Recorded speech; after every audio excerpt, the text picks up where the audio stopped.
Bing bong. We're live. Bing bong. Bing bong. Now let's find the link to the YouTube page. YouTube. Oh, I'm not even signed in on YouTube. Wow. How dare you? Son of a bitch. Oh, it was right there too. Perfect. There it is. Signed in on YouTube. Wow. How dare you? Son of a bitch. I repeated. It was like an echo. All right. That's posted now. And then we go to the regulars, to Twitters. Yeah, because I went to the YouTube page to make sure we were active.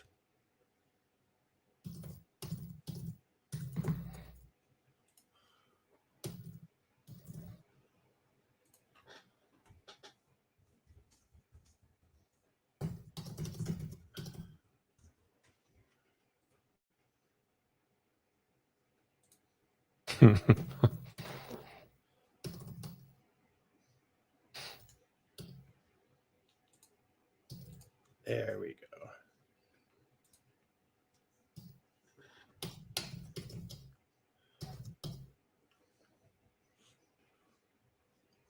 Whiskey. Not some shitski, some whiskey. Ooh. Whiskey. And be a part of the conversation. Yes. I go Cubs, White Sox, West Side Story, Maria. Betty White. I just met a girl named is Maria. Dish. Betty White is a dish. Is a good hashtag. And Yumper in the house. Hey Yump, Yeah, what's Yump. up? Hey Yump. Hey Yump. What Yump? And that yump. Okay. All right. I'm an idiot. So we're not going to wait for these other people to. No, I did not go. Oh, I got to talk about my poker experience. Yeah, I forgot to throw that on the list. Yes. That was fun today because really fun to start and not so fun to end. Kind of peaked on my second hand. The first hand I actually went in on. So, all right. Let's get ready to rock. We'll get going. We'll go ahead and start the intro and then we'll take it. So start the intro in 5, 4, 3. 5.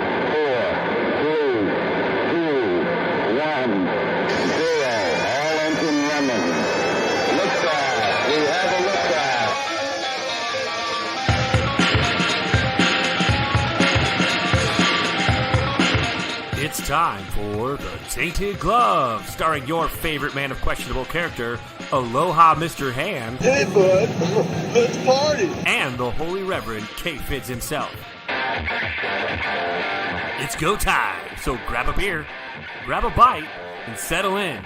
It's time for The Tainted Glove.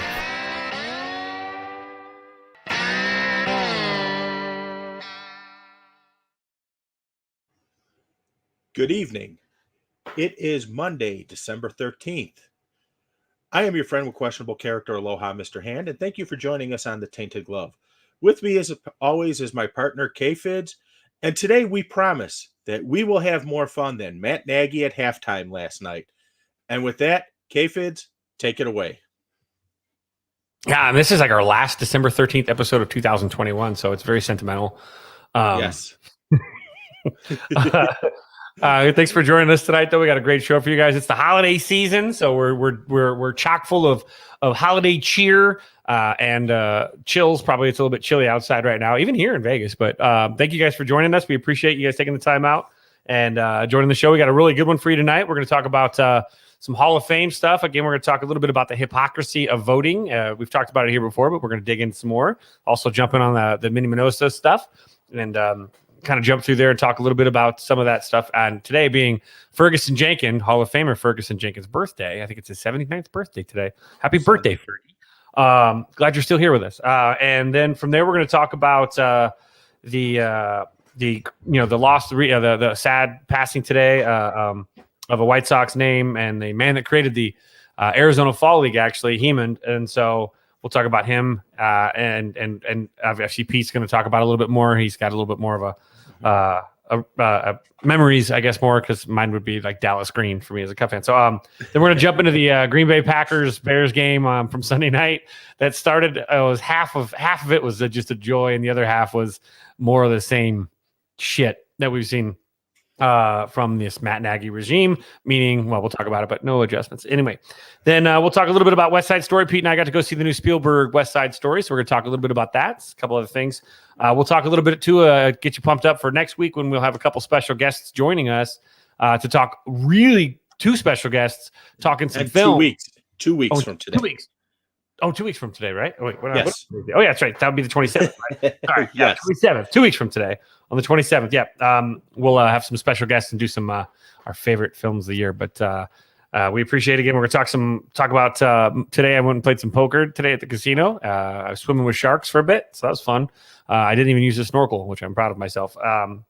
And plenty more because I'm sure this will go off the rails on occasion, and that's what we do.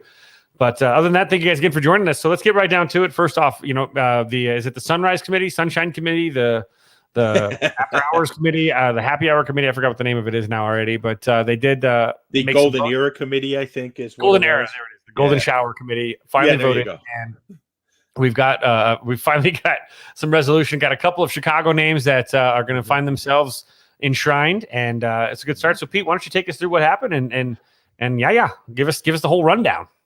Sure. So there were two committees that actually voted, and one was, I can't remember what the old timers one was, but the other was the Golden Era Committee, and they elected 4 players, 2 that I had told you who were going to make it, which was Minnie Minoso and Gil Hodges, but they also elected 2 living players, which is shocking in itself, Jim Cott and Tony Oliva.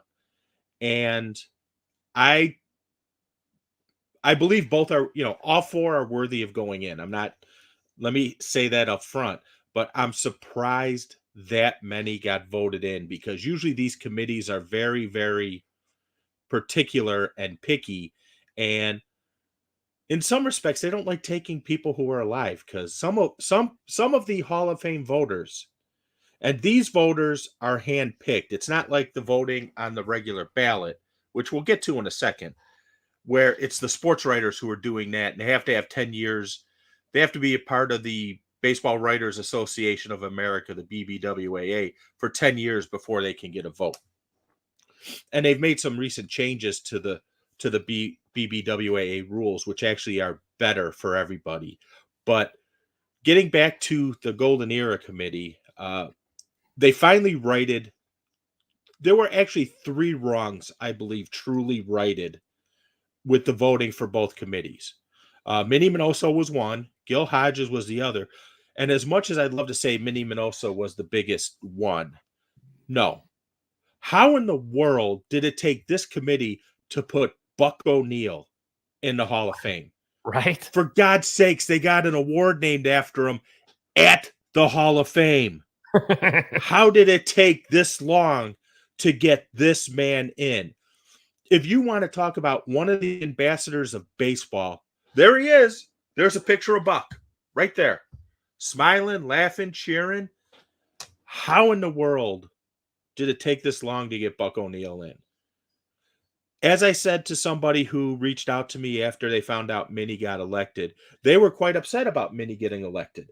And it wasn't about Minnie getting elected per se. It was them waiting until after he passed away to get elected. Echo similar story, Ron Santo.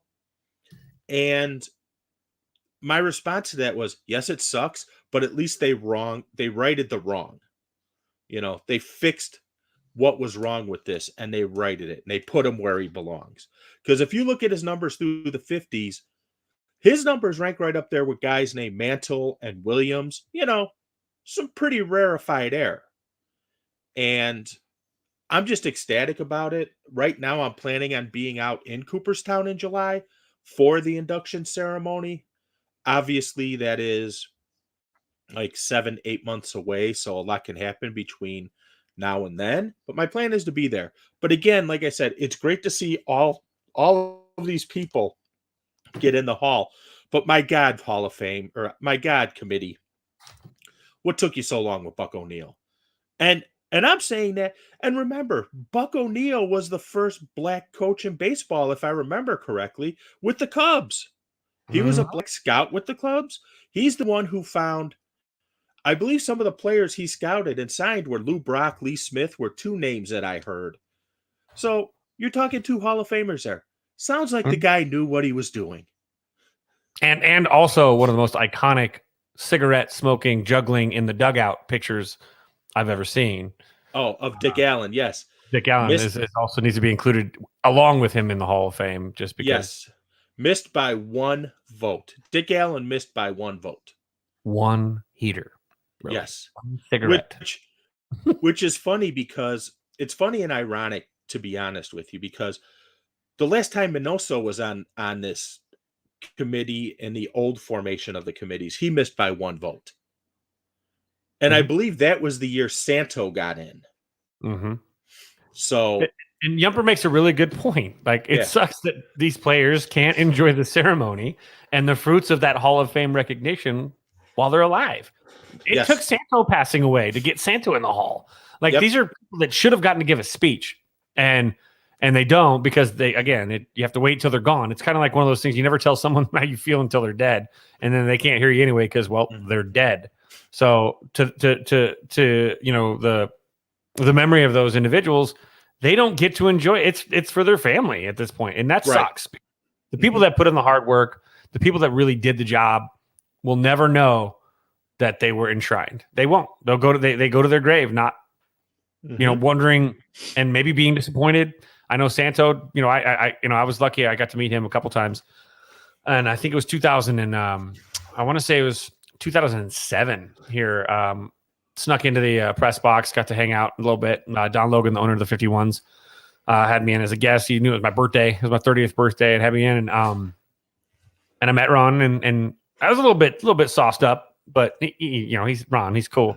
And him and I had a conversation outside of the booth, and as he was taking off, took a couple pictures, and I remember saying, "I'm not going to go to the Hall of Fame until you're in it."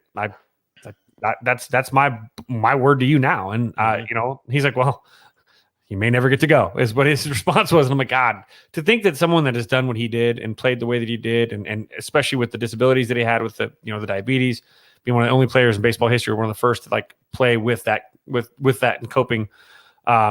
It made me really sad that day. And then obviously him getting in, he never got a chance to get that vindication, which he should have been in. I mean, and you see some of these other guys now, they're gone.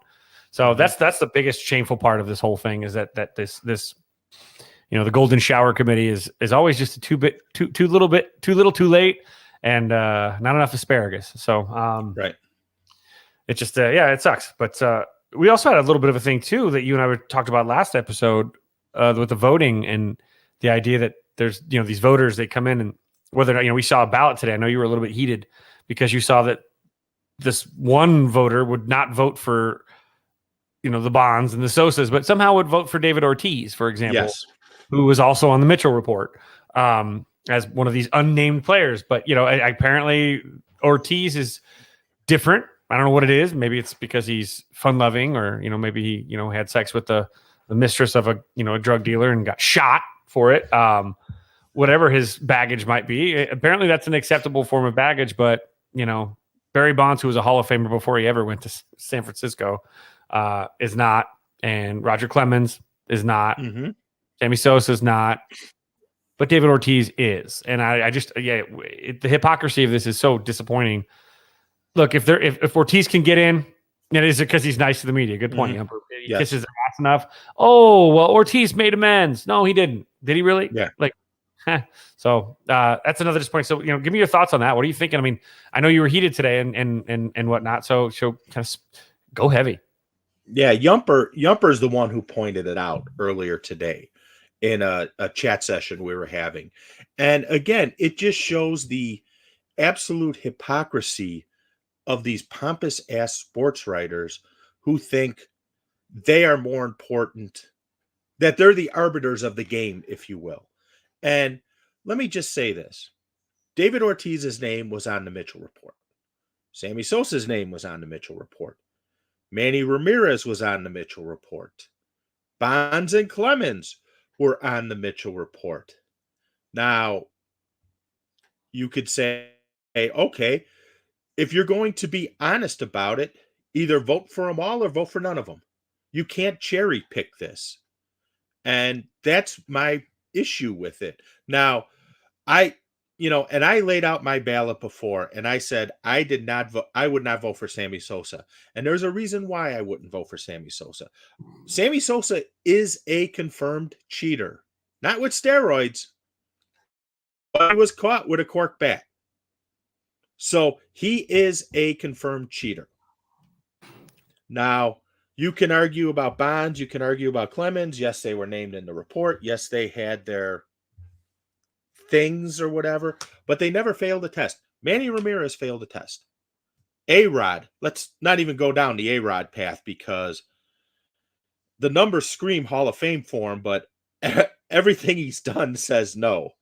But that's what drives me nuts is David Ortiz is like getting a pass. And having talked to some people who have connections to the Hall of Fame, this year is their worst nightmare. It is the worst nightmare for Jane Forbes Clark because she does not want to deal with the steroid questions. And on a separate note, she sure as hell doesn't want to deal with Curt Schilling and the people he may bring both for and against him to Cooperstown in July if he were to be elected. She wants no part of that. Jane basically runs that city. And she wants absolutely no part of that. So they are on pins and needles. I would hesitate to say they are on pins and needles about this whole thing. And Yumper, to your point about Gaylord Perry is a confirmed cheater, yes, he is. But when did that come out? Really, it was suspected during his playing career, but they were never able to prove it until he acknowledged it conveniently after he got in. You know, there are other guys who are in the Hall of Fame who I think, without question, were steroid users. Two of them happen to be catchers. Yeah. What? All natural. Italian that pasta. You like the pasta. But it's your carbs. You know, and the thing about it is baseball did not have a testing policy. They turned a blind eye to everything that went on. I mean, we could say it started with the late 80s Oakland A's and it exploded in the 90s. Up until they had their little hearing in front of Congress when Mark McGuire only wanted to look at the future and Sammy Sosa forgot how to speak English. And Rafael Palmeiro wagged his finger at everybody only to be busted about, 5 months later? Mm-hmm. Oh, I don't know how that got there. Yeah. By the way, I have to clear something up. I'm going to say this. I disagree 100% with Yumper that Gaylord Perry is a confirmed cheater. He's a spitballer, dude. It's a spitballer. Doctoring the baseballs is not the same as using a corked bat. It's not the same as injecting your ass with steroids. It's not the same as using performance enhancers. It's part of the game at that time period. Gaylord Perry wasn't a cheater. He just used a spitball in a time that if they would have caught him, he'd have been busted. Yeah. But he wasn't. And you know why? Because everybody else was doing it too. So let's not talk about like these guys that are doctoring the baseball is not cheating to me. It's a whole, it's not even the same thing to me. I will die on that hill all day long. You want to call a guy that rubs a baseball up cheating? Then baseball itself is a cheat because baseball itself has created baseballs and created a system in place where players have to do this to make sure that they're sticking alive. I'm sorry. I just don't. Sandpaper, did they catch him? No, because his hand didn't pop up. I mean, did he get caught, kicked out of games? If he did, he was, he cheated. I mean, it's doctoring the baseball that's the cat and mouse game that's different. It's like stealing signs legally without using electronic equipment. There's a cat and mouse game in the game, and that is fine. That to me, I have no problem with because that's cat and mouse. You get caught doing it, you get bumped. You're done. You're wrong. But it's not the same thing as knowingly going in and putting steroids in your body, going up to a baseball, going up to hit using a bat that legitimately will hit a baseball 100 feet further, is lighter and makes it a lot more convenient for someone to hit. That's a different Same with like throwing games and those just the stealing signs with the Astros. That stuff is different. It's the cat and mouse game when you're playing it in the the analog version of baseball, which is spit, sweat, hands, things like that. Suntan lotion, rosin. I just think that the younger generation doesn't understand that shit doesn't make that much of a difference. And we're now seeing it in the spin rate. Now that they're using it less, the spin rates are going back up again. Weird. It's not the same. It's not the same. So Gaylord Perry is not a cheater.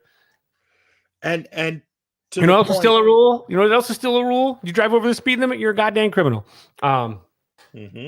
You leave early, you cut a corner on the diamond, you're a cheater too. But guess what? Everyone does it. You take greenies. Hey, we could throw out Ozzie Smith. We could throw out the entire 80s and the 70s. Since they're all cheaters, they were all taking greenies. Let's just throw them out. Yeah. You could throw out Schmidt, Fisk. I mean, the list is long who you could throw out with the greenies. Throw them all out. Yeah, remember, because you walk into the clubhouse back in those days and you had 2 pots of coffee, leaded and unleaded. Mm-hmm. And the leaded happened to be spiked. And the incredible amount of cocaine and stimulants players of that time period were taking. Major League Baseball doesn't want to talk about the 70s and 80s that much because of that reason. Because your great heroes of the time were in essence cheaters too. Right? I mean, if we're going to do that. Yeah. I mean, not only were they cheaters, but some of them were out and out criminals.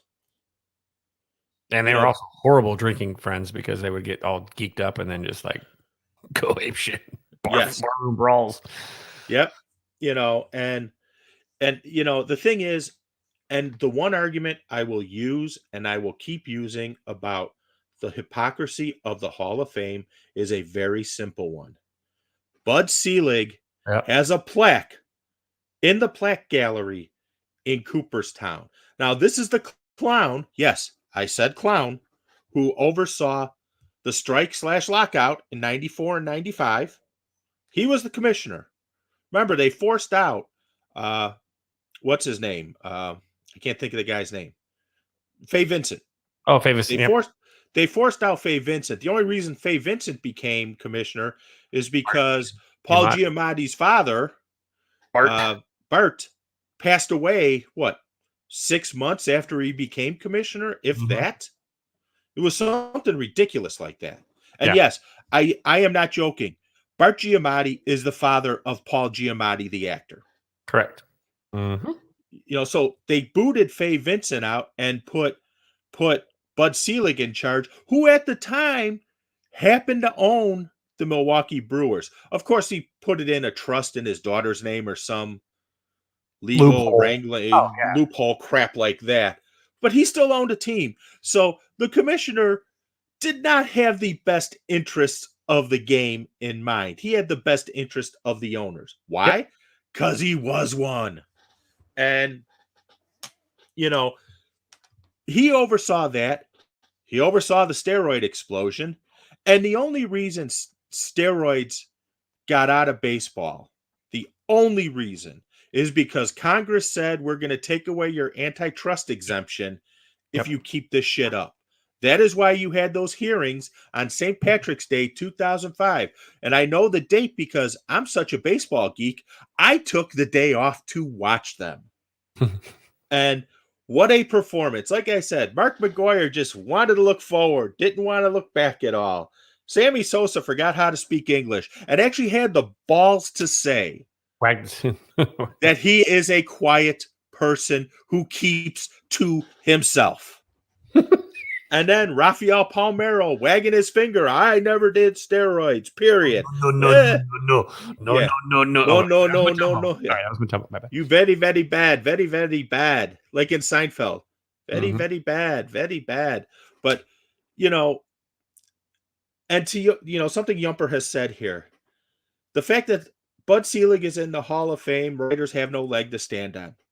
Yep. I am 100% in agreement with that. I agree as well. 100%. You have him in there. Even though Yumper admits to being a criminal. Yes. But you are a smooth criminal.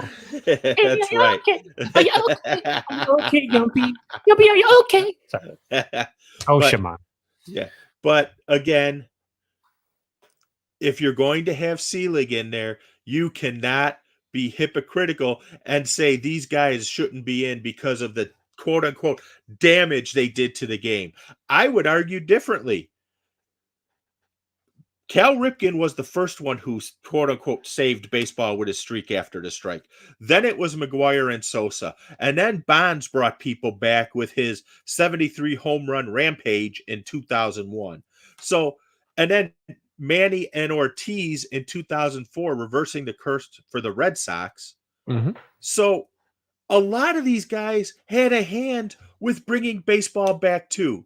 You have the guy who tried to destroy it in there, and some of these guys who, yes, seedy characters. I don't think there's any question.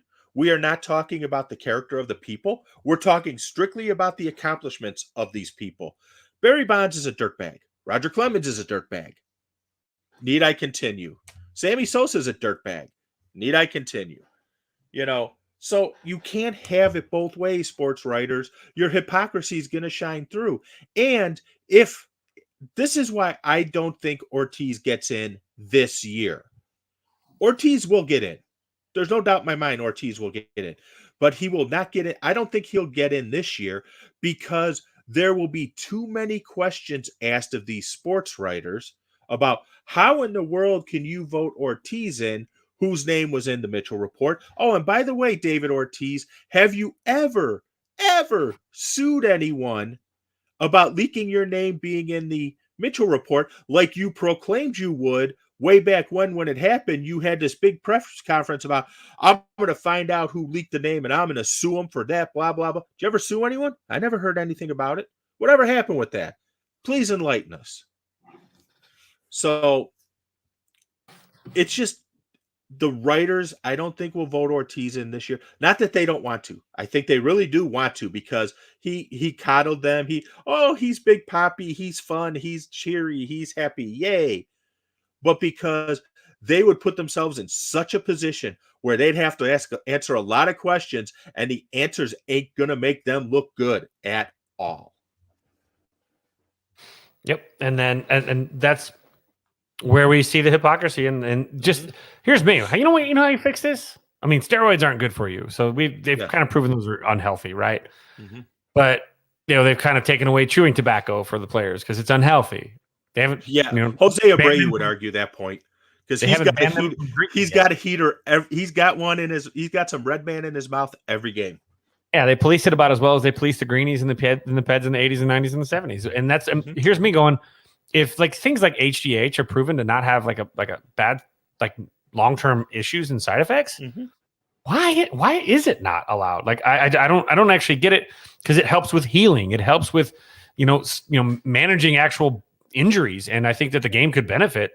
I mean, it's not illegal for a guy my age that's not playing a competitive sport to go and get human growth treatment from a physician. I can go in and I'll look like, I'll have chiseled abs at age 55, like some of those dudes do. But look at Bryce Harper's dad. I'm not saying Bryce Harper's dad's on HGA, but he looks, I mean, he's like in his 50s and he looks like he's never missed a day in the gym. And, why not? Like, I don't understand why the game, I mean, at this point, when I was a kid, I did come up with a comic strip called the All Steroids Baseball League. And like, dudes who were able to jump like 10 feet high and like all those types of things. And it just always was funny to me that I don't know. I just think that maybe if they found a safe way, I mean, what's the difference between an HGH and some of these other things that these guys are throwing in their bodies that are still not banned yet? Well, it's kind of like andro versus steroids. It's like they weren't that much different, but right. And okay, this may ruffle some feathers, but what's the difference between someone taking HGH and a boner pill? Yep. Isn't that a performance enhancer? Boom. I mean, you might get stiff muscles. I mean, your shoulders are stiff today. But if it lasts more than 4 hours, go see a doctor. Yeah, like, Coach, my cup is still risen. It's been 4 hours. Oh, that's good. It's only the 7th inning in an American League game. Because American League games are long. Anyway, so... Oh, yeah, but they did all those changes to make the game shorter. Yeah, they're not working. Working just fine in the National League. Not really. Those games are still long, too. Yeah, like 2.5 hours. So, yeah, but speaking of the Hall of Fame, Obviously, it was a sad kind of bit of news that came out. But how do you say it? See, it's Roland Heeman. Roland, right? Roland, Yes. Heeman, right? Yes. 92 years old, passed away today. The announcement was made today. I'm not sure when he officially passed away, but that's a semantic thing. But Right. Former GM for the White Sox in the Bill Veeck era, and was the man who hired Tony La Russa as a manager of the White Sox way back in 1979, when some people listening to this probably weren't even a twinkle in their parents' eye. But I unfortunately was alive and kicking. Not quite a teenager yet. But ironically enough, he did get the Buck O'Neill Lifetime Achievement Award. Yes. I'm not that old. Some days I feel it, but I'm not that old. But yes, former GM for the White Sox in the Veeck era and early on in the Reinsdorf Einhorn era. 1970 to 85 with the White Sox, and then 88 to 95 with the Orioles. He was also an executive with the Milwaukee Braves back in 52 to 60. Yes. California Angels from 61 to 70. Obviously, the White Sox from 01 to 07. And then he helped build the Diamondbacks. He was part of that expansion. And he helped build the Angels, too. Look at the dates on the Angels. So he helped build 2 franchises from the ground up. Also, maybe his lasting legacy, not Tony La Russa being the manager, but the Arizona Fall League. He is the man who created the Arizona Fall League. He's the one who sold it to MLB and created it. And I think it's safe to say it is a roaring success. Just because of all the talent you see there, it gives teams an outlet to have their talent go against the talent of other teams so they could truly judge where their players are in comparison to the talent they'll be playing against in the future. So, it's a sad thing to see. One of the things that they used to have at the ballpark, I don't know where it is now, but on the night the Sox clinched in 1983, it's at the Wayback Machine, on a sac fly from off the bat of Harold Baines, the suit that Roland Heeman wore used to be on display in the stadium club of the White Sox. It was preserved in a case and everything, like the champagne-soaked suit was preserved in a case. It is not there anymore. I do not know what they did with it. But it used to be, everybody would see it who went to the stadium club, but it's no longer there. I don't know where it is. I don't know if they have it locked away or they gave it back, or did my Sox Summer steal it to add it to his Beanie Baby collection? That might be possible. He might have it up on eBay right now, trying to make a quick buck. Totally, that's where the suit went. It was definitely my Sox Summer. I see this too. It's such an interesting anecdote here in the 2006 World Series. Heeman's 4 of his associates took part as general managers and managers of the 2 teams playing in the World Series. Wait, let me guess. It was Dombrowski, it was Leland, it was La Russa, and does Duncan count? No? Okay. I don't know. Who's the Jockey. 4th? God. Yes. So managers of both teams and the general managers of both teams. Leland was the third base coach for the Cardinals at the time, but yeah, Dombrowski. No, so Leland was a manager of the Tigers. Oh, he was his third base coach for with the White Sox. Right. Correct. For La Russa with the White Sox, yes. Correct. So that's interesting. That's a cool little anecdote. To see that he's had such an influence, and again, he's been around. He's got 5 children. His wife Margot, 92 years old. We could all be so lucky, right? Yes, exactly. When you look at just the resume, 2-time Executive of the Year, United Press International Executive of the Year, Buck O'Neill Lifetime, the Branch Rickey. There, Buck O'Neill Lifetime Achievement Award from the Hall of Fame, and they just elected Buck O'Neill now. What the fuck? That's why I said the irony of him. Considering our conversation earlier is that it's because So it's sad to see. And White Sox fans especially, I'm sure. As a Cub fan, it's a name that's less known to me. As far as the historical significance. But for you guys as White Sox fans, I know that was a name that and obviously we're thankful for the Arizona Fall League, just because the Arizona Fall League itself is one of the best developmental tools baseball has. And so we've Cubs have players there, White Sox have players there this fall that played, and that's where Tanner McDougal is going to be doing his rehab here after the holiday season ends. Actually going to be seeing the Dukes. I'll be seeing, I think, Mike and Tanner, I think, on Saturday. I think we might go hit Buffalo Wild Wings or something. Fantastic. Be nice to see those Yahoos. You still got a bag sitting by your door for them? I have it sitting right here. I'm like, I actually told him, I go, we need to meet up sooner than later because, bro, my girlfriend's going to stab me if I don't give you these 108 shirts. He's like, when is it gonna? I'm like, well, we were supposed to meet up 2 weeks ago, and then last weekend he was going to come meet me when I went to go see the movie, and then he had Tanner wants to hang out a little bit. It sounds like so. We're going to do like some B-dubs, and then we don't have to rush Saturday if we do that. So that'll be nice to see this, but that's where he's headed to, and that's that right there, that league itself has done so much for young ball players that you can't help but appreciate, that kind of forward thinking from somebody in the game to know that there needs to be a league in the off season that is focused specifically on development. And can I say one thing? Sal made a comment, and in true My Sox summer tradition, fuck you, Sal. Wally bought Roland Heeman's suit at the Sox garage sale for $5.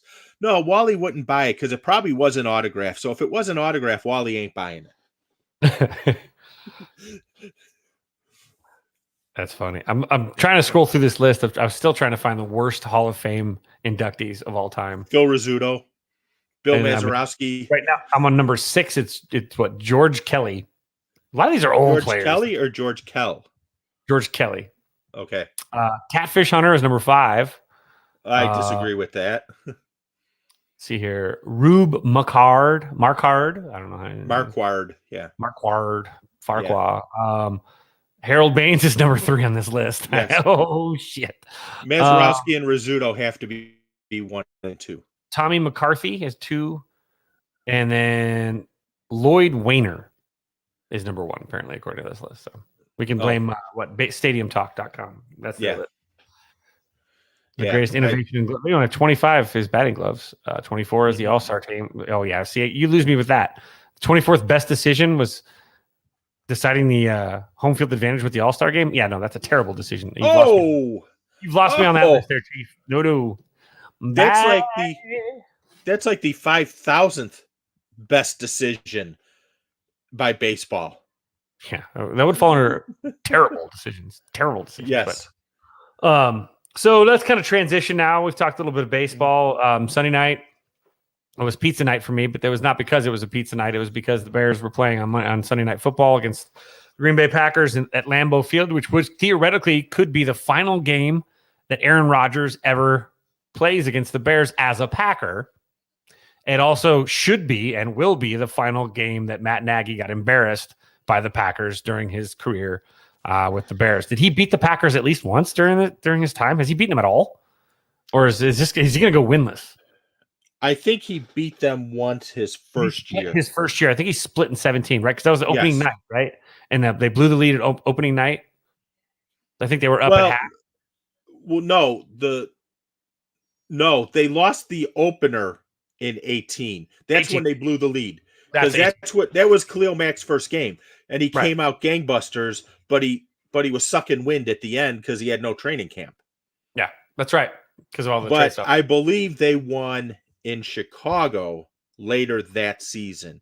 And that would be the only win, because I do know in 2019, Wally and I went to the opener, the Thursday night opener for the 100th anniversary of the NFL. Oh yeah.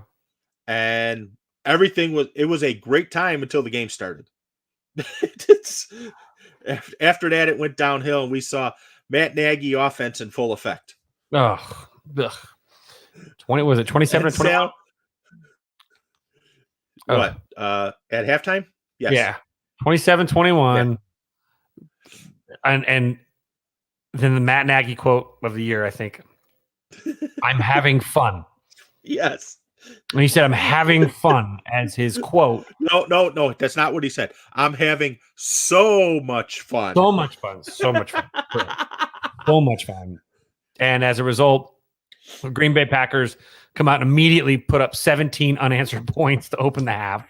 Well, didn't they score 2 down 11. touchdowns within a minute's time? Correct. It was wasn't it pick? Was the pick six early in the game? That was early in the game. No, the pick six was the Packers got the pick six to take the lead, and the Bears came right back and scored. Right. Because when they got the big play, that kick return. Slant. Yeah. No, it was the slant. Oh, and then okay, the it was kick return came after that. Yeah. So they were up. I mean, and the Green Bay Packers. I mean, I think the Bears had 13 total yards going in the third quarter, and yes. I think David Montgomery got 1 carry in the second half. Sounds I believe about right. If I'm not mistaken, he had 1 carry. So Matt Nagy, I mean, Matt LaFleur goes out and makes adjustments at half. Mm-hmm. Matt Nagy goes out there and just keeps putting square peg, round hole, and it's just brutal. This worked in the first half. Is that Odell Beckham? Yes, it was. That's a win right there for first touchdown scored in the game right there. That's a $10 bet. What did I get? Oh, baby. I only bet him, and I bet him and Zach Ertz. Those are the only 2 I took today. Mm-hmm. So we got an Odell touchdown. So that's plus 1,000. So I got a 10-1 on that baby. So that's a $100 win right there. There you go. Oh, boom. That's a $10 bet. I just made back some of that money I lost at poker today. Yeah. We'll talk about that in a second. I went sat down with sharks today. I swam with sharks and played some poker down at some 2-5 no limit. That was it started well, but we'll talk about that in a minute. Were you having fun and then it went sideways? Oh, at the poker today? Yeah. Oh, no. So, okay. Hold on. We might as well just talk about it. After school today, I had a choice, come home, go to the gym. I had to go cash out my winnings. I had a really good day yesterday at the book or on the online betting, especially with the Bears. Actually, I got the Bears like at half. I got them like money line plus. It was like plus 450 or something. I can't remember what the exact number. I was winning at left and right. Then I took Packers -9. I took the over in the second half. I took the over in the game, which hit, by the way, like midway through the second quarter. So I had all this money, and I'm like, I'm just gonna go. If I leave that shit in my account, I'm gonna end up spending it. So I go and I grab it. And what else do? I walk by the poker room, and I'm like, it's Monday. I could go to the gym, or I can try and make this money. Maybe. I mean, with poker, it can just come and go so fast with the units. So I'm like, you know what? Let's see how long the wait is. So I go and I throw in. I say, hey, can I? What's the wait for 2-5 no limit? Guy's like, maybe like 20 minutes. So I wait. Takes a little bit longer because I wouldn't go Buffalo slots, which I broke even on, but I love the Buffalo slots, so it's entertaining for me even if I don't win. Because I'm 5. You just love the sound of it. I do. It's the shiny. It's the bright pictures, the shiny buttons, and the Buffalo sound. Yes, so, I got that experience at Sassy Sally's with you in Vegas. Yes, you did. So I go sit down, and again, I bought in for 400. It's max buy-in for 500, minimum buy-in for 300. So I'm like, I'll just buy in for like 400, so I don't look like a total noob. I'm not a noob. I've played plenty, and so I sit down. And I'm like, I'm assuming that everyone else at the table bought in for maximum 500 too. And then everybody's got fucking stacks of 25s. I'm like, oh God, you put me at the shark table. So they didn't put me at the kids table. Second opportunity. Because I had an opportunity. The first hand, I sat out just because I was new to the table. So I was either going to drop 7 as a double blind or whatever, or I could just wait. So I waited, and so I go, second hand comes in, got a pretty good. I think I had king queen suit. I think it was a king queen hearts. Ended up flopping a pair, so I'm already doing really well. And I had noticed this guy in the first hand, the guy to my left who was between me. I was in the 8, he was in the 1, so we had the dealer between us. And I noticed that in the first hand he bet big to like bully. It was like a bully bet, and everybody quit. And he flipped his cards like a jackass. And he had nothing. So he was proud that he bluffed people out. I'm like, okay, well, maybe he was doing that to showcase. So I'm like, fuck it, let's go.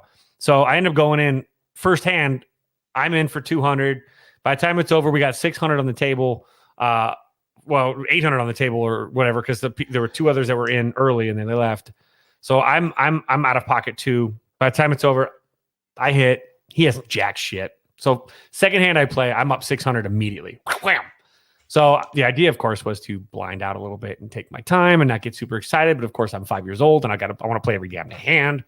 So it dwindled down. I ended up walking away. I got sucked in on another big one, and I actually had I believe it was a pair of queens, and it was a pocket queens, and he had pocket kings. Oh, Nothing else dropped. Nothing else dropped. It was like 2, 7, 5, all offsuit. I'm like, God bless it. And so I ended up chopped my leg out a little bit, but then I just kind of go back and forth. I was in some and some out, and then they started getting a little aggressive, and these dudes were dropping like $400 bets on pre-flop, and I'm like, God, I'm out. Shit. So some of those, and then a couple I thought they were bullshit, so I ended up chopping down, but I broke a little bit. I think I lost a little bit. I think I lost like $20. I think I was out $20, maybe a few more or less, give or take. After cashing, I tipped a bunch. Obviously, every time you win, there's tipping or whatever, but it was fun though. And the funny part is, I get all twitchy at a table, where I'm like chips. You could tell, like I'm not nervous or anything either. I'm just get twitchy because I'm weird. And so I'm like putting my chips out. I'm like trying to stack them. I'm like, I'm just gonna start calling. I'm like, what am I doing? I'm like, yeah, call. I'm like, I'm making it way long for everybody at the table. I realize it's not a cash game at the house anymore. I'm like, shit. But it was fun though. Get to get out there, play a little bit. I need a little bit of competition, and the blackjack tables were stacked, and I was cashing out a couple $100. So I'm like, might as well just see what happens with that. So I used the money that I won yesterday. So I didn't lose anything, obviously, but I didn't make anything. So that kind of sucks. But now Odell Beckham just brought it right back. So I'm plus on the day again. So the 25 bucks that I might have lost today, when I finally was like, I got to go. It's 4:30. I got to get home. So we can start the podcast. So I was like, guys, I promise I'm not just cutting and running. I'll see you guys. But these guys like were snakes. Or not snakes, sharks. Like they all knew each other. Like, how was the game on Saturday? One Russian guy named Sasha, and the other guy over here, he's like he looks like a total like Vegas, like sleazeball. He's like, oh, dude, the game was great Saturday. And he's like, oh, I did not very too well. Like they're just talking like these guys played together a bunch. So I'm like, shit. Yeah. I'm like, they say if you're at the table for an hour and you can't spot the sucker, I guess you're the sucker. I guess yes. Since I didn't win as much as I made. So one of the best lessons ever learned from the movie Rounders. Mm-hmm. But that was fun. But yeah, there was no talking. Nobody talked. Like, I mean, other than them talking about their previous game, but not a lot of discussion, which is strange. I'm usually playing at pretty social tables, but maybe I should have just gone to the 1-2 no limit instead, and that would have been a lot easier. Those guys, the guys at the 2-5 didn't dick around. They were playing hard. I'm like, God, this one dude actually lost. I think he lost a $900 hand, and he was this older guy. And so he kept, he was just pulling out hundreds. So it was like probably no big deal to him, but I'm like, God, that's rent. That's mortgage almost. Shit. That's 3 car payments. But it was fun though. It's good to get out there and do it. And again, that's the same poker room that I made the inappropriate jokes about Oral Hershiser's wife to Oral Hershiser when I took him for a couple hundred way back a couple what 7 or 8 years ago. So I thought I might have some better luck, but I should have walked away when I was up 600, but that would have been a dick move. Second hand. Cash me out, please. See you guys. Yeah. Screw them. It's your money. True. I was just impatient. I wanted to keep playing a lot. Just taking that. What fine establishment was this at? Red Rock Station. Red Rock out on Charleston and the 215 in Summerlin, West Side town. So that's fun though. It's good to play. Again, I was still cashing out yesterday. Now I'm cashing back in. But all right, getting back to the wonderful bear. Bear. There's a couple things I have to say. First off, Matt Nagy, please don't let the door hit you in the ass when you leave, because that would be probably the best completion you've ever called. Now, a lot of people are saying the Bears offense played a near perfect game the first half. No, they did not. They got one touchdown on a punt return where, if you really watch it, he got lucky because he cuts to one side of the field, runs backwards, cuts to the other side and finds the lane and goes. That is not a sustainable offensive play. That's lucky. Second, the first play from scrimmage that the Bears run, you have a quarterback who had what? Broken ribs, right? Mm-hmm. So don't you think you'd give him some protection back there? Maybe a fullback? No, you have an empty backfield. What the fuck? If this guy is your future, why the fuck are you running empty backfield sets? Pardon the interruption. Beep, beep, Yes. beep, beep, beep, beep, beep, beep, beep, beep, beep, beep, beep, beep, beep, beep, beep, beep. Breaking news, breaking news. According to multiple sources, including ESPN, the Las Vegas Raiders Allegiant Stadium will be hosting the Super Bowl in 2024. Although we knew this was coming, it's out now. We got a Super Bowl coming to Vegas. That is going to be the shit show of shit shows. Oh, I cannot wait. I've had so many friends. I actually, oh God, that means I won some money because I've bet. I don't know how many people I've bet $100 that the Super Bowl would be here in 2024. Well, and just to let everyone know, I do have PSLs for the Las Vegas Raiders. Mr. Fiddler sat in my seats for the Washington Redskins game. Or, sorry, the Washington football team game. Washington football team. And when I went and signed the contracts for those back in 2019, they had said that they were getting a Super Bowl either after the 2024 season or the 2025 season. They were negotiating with the NFL, but the date had not been set at that point in time. But it sounds like it's so. If I understand correctly, it's after the 2024 season, which would mean it falls in February of 25. This is Super Bowl 2024. This says the 2024, February 11th, 2024. Oh, wow. They did it a year earlier. So that's after the 2023 season. Wait, hold on. Let me reread this story to make sure I'm reading this correctly because it says host 2024 Super Bowl. The court expected to be announced as Super Bowl. What's Super Bowl? What is that? LV8. What is that? 58? LV 58, yes. So 50 is 58 in 2024? I don't even know. Yes, because 2026 would be 60. And the 40th anniversary of the Bears winning the Super Bowl. So 2024, it'll be, The SoFi is on the 2022. February of 2023 is in Arizona. And then 2024. February 2024. Nice. Holy smokes, we got a Super Bowl coming. I better go make my hotel reservations now. Right? Bring back on my bed. My bed. It was not my bed. That'd be weird. You might be a married man by then, so you know. There might be little K-fids by then. Well, at least it won't be a lack of trying or practicing. Because never mind. All right. But so the Bears are running empty sets to be empty backfields, and I'm like, your quarterback's injured, and you want to leave him back there with no protection. Way to go! Then Jason Peters gets hurt, and they bring in Tevin Jenkins. And they line up Jimmy Graham next to him. And I'm like, okay, this is good because they're going to have Graham help out because the kid has never seen action. I take that back. The kid's seen 2 special plays. He was on the field for 2 plays that were special plays, special teams plays. Graham flares out for a pass. I'm like, you're leaving the kid alone on an island. He's got no practice, no experience, just getting off back surgery. What the F are you thinking? But, you know, I had tweeted at one point when the Packers took the 17-14 lead. Well, it was fun while it lasted. And then the Bears come right back and score that was the kickoff return that I think made it 21, correct? Mm-hmm. Right. So I'm like, oh, maybe not. And then they go into halftime up 27-21. And I'm like, Wow, this is impressive. Now comes the big test, and to something Sal mentioned, adjustments. Let's see how the Bears adjust. Or will the Bears do Bears things and think, oh, we fooled them in the first half. This is working. Why not stick with it? So the Bears go.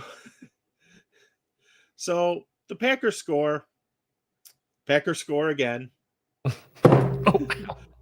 Packers score again. That's my self-respect falling to the floor. Yes. After watching that. And the Bears kick an absolutely meaningless field goal towards the end of the game. You're down, was it 45-27 at that point? I think it was. You're 4th and 1. Oh, 4th and inches. 4th and inches. It was inches. Like literally when Yes. when was it Whitehair? Yeah. Picks up the football, the tip of the nose is already, it's our first down. It was the first down the minute he picked up the football. That's how close he was to getting it. Like, and yeah, down 11, knowing you got Aaron Rodgers. Yes. Yes. Why not? Why not? Why not? Go Well, how for about this? it. What about or even earlier in the ball game, it was 4th and goal inside the 3 or whatever. Yeah. And they kicked the field goal. They kicked the little That's field what goal. that's the play I'm talking about. The field You're goal. not talking about the punt. No, I'm not talking about. I'll get to the punt. Oh, okay. I'm Yeah. talking- I'm like 4th talking and 3. about- That was like 4th and Yeah. 3. Yeah. And Green Bay, on the other hand, also had the same exact situation, 4th and goal from like the 5 or the 4.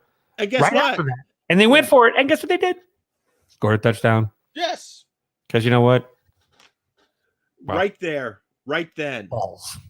Right there, right then. I'm like, if this guy is your offensive guru, you were sold a bill of goods that just ain't true, and he needs to go. God, running Because- just a naked bootleg with Justin Fields and you got a touchdown. Like, Yeah. how do you not just run him in that situation? Spread everybody out and let him just take it. Right. Like, And he doesn't call plays for a mobile quarterback very well. no, he calls mobile quarterback plays for the No. immovable Andy Dalton. Yeah. It's like, You know, Dalton's in. it's- Sweet, let's run the run PO. Woo! And it's just like, what difference does it make at this point? You're getting your clock cleaned again by the Packers. You're not going to the playoffs. You're not playing for position or anything. You're not even playing for your job, because any self-respecting franchise, if they did not decide to fire you before the game, watching that display would be, if it was me, would be the decider. And if I hadn't decided already, would be, okay, this clown needs to go. End of discussion. This is unacceptable. And of course, you get, and first off, and side note, Chris Collinsworth, where the fuck do you think that Aaron Rodgers is an honest person? Where the fuck did that come from? Talk about some sack juggling and chipmunking. Hey, COVID? Vaccine? Does that ring a bell? I almost choked when he talked about that. I'm like, are you serious? The guy who what was the term he used? It wasn't vaccinated, it was immunized, wasn't it? Mm-hmm. Immunized, correct. He Yes. said it was immunized. No, he wasn't. He lied. So it's kind of hard to be an honest person when you fucking lied and got caught. Why don't you just go down there and lick his balls when he's on the sideline, for God's sakes? That was ridiculous that happened. And also, to all the fans who were getting upset because the Bears were being called out and talked about how Aaron Rodgers owned them, don't be mad at the announcer for stating fact. That is a fact. The record says so. It is a fact. Be mad at the organization because they keep letting it happen. What's the definition of insanity? Doing the same thing over and over and expecting different results. Yep. Be mad at the organization. Don't be mad at the announcers for pointing out a simple fact, because it is a fact. As much as you dislike it, as much as I dislike it, it is the truth. It is facts. And Brandon, you should be glad you were heavily intoxicated, because the second half, as much fun as Matt Nagy had in the first half, I'm sure he was grounded or something in the second half because he was getting carried away. You know what? You know what would have been really nice to drown my sorrows in last night? A bottle of Malort that Yumper sent me that somehow is stuck in Kansas today. That was supposed to arrive this morning. It's stuck in Kansas. I was going to do a shot on the air. Cheers, you Yumper. But it's in Kansas. Some dude in Kansas is like, hey, I worked over. What's in this box? It's shaky. Let me try it. Ooh, what's Malort? This looks, I've never had this. And he does a Malort face. And he, his bottom teeth fall out. So, yeah. That was, that's funny because you're dang it, Yumper, mean. No, the Saturday night, obviously I did the West Side Story stuff and dinner and we had that brunch thing I went to. And I drank a little bit too much on Saturday night. So when I woke up on Sunday morning, I'm like, oh, I don't feel super. I'm like, wait, the Bears don't play for like another couple hours. I'm like, sweet. And I was thinking there was that temptation to just start going so that I'm just, you just wake up and start drinking so there's no hangover. You just drink the hangover away and to just kick it down the road a little bit. But it's midterms this week, so I don't want to be too dragging ass this week because I got a lot of grading to do. So, oh, lucky you. Yeah, but I get half day starting Wednesday, so and then I'm off until January 5th. Well, you guys wake up. Oh, actually, I got jury duty, so I guess I can't really fucking shit. He's double barreling me right now. I'm getting a double bird from Pete. I'll make sure I send you some double birds from bed at 10 a.m. on a Tuesday. But yeah, it just enough is enough with the Bears. Yep. You need to clean house. And first off, all those people, all the McCaskies need to sell. It's a $4 billion franchise that, if they play their cards right with Arlington Heights, could probably become a $6 or $7 billion franchise. So I don't see selling in the near future. So deal with it. So, side note, for all of you McDonald's fans out there, the McDonald's Mariah menu. Oh, yes. I saw the commercial today. For this. So this is today. If you have a minimum dollar purchase on the mobile app that excludes tax, which means buy a Diet Coke, any size you want because they're $1. Each of these things are free on these days. So if you do that today, the 13th, you get a free Big Mac. Tomorrow's a McChicken. The 15th is a bakery item. Like what, apple pie? That's got to be the apple pie. Yeah. December 16th is a 6-piece chicken nuggies. 17th is a cheeseburger. 18th is hotcakes. 19th is a McDouble. The 20th is apple pie. 21st is sausage McMuffin with egg.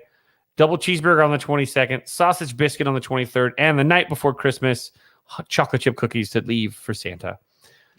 Where's really honestly McRib? Where's the I'm McRib? Actually pretty disappointed that today's Big Mac Day. That's the one that I would get out of that whole list.